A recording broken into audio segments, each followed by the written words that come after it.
ఒకసారి గరుడ శ్రీకృష్ణుడితో భూమి మీద నాకు అన్న వేగంగా వెళ్లే ప్రాణి ఉందా కృష్ణ అని అడుగుతుంది. అది విన్న సుదర్శన చక్రం ఈ లోకంలో నాకంటే శక్తివంతమైన ఆయుధం ఉందా అని అడుగుతుంది. ఇదంతా విన్న సత్యభామ త్రేతాయుగంలో నీ భార్య సీత కదా, నేను సీత కంటే అందంగా ఉన్నాను కదా అని అడుగుతుంది.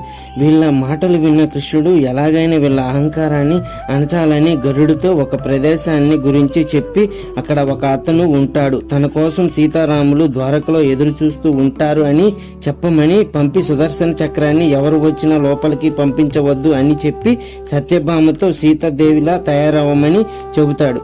కృష్ణుడు చెప్పిన ప్రదేశంలో హనుమంతుడు ఉంటాడు. సీతారాములు నీ కోసం ద్వారకలో ఎదురు చూస్తున్నారు అని గరుడ హనుమంతునితో చెబుతాడు.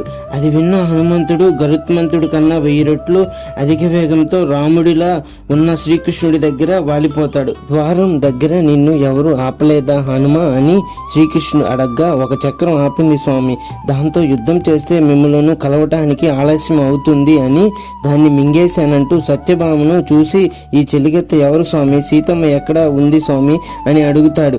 ఇలా కృష్ణుడు హనుమంతుడి ద్వారా ముగ్గురి కళ్ళు తెరిపిస్తాడు. Please like our video and subscribe our channel for more videos.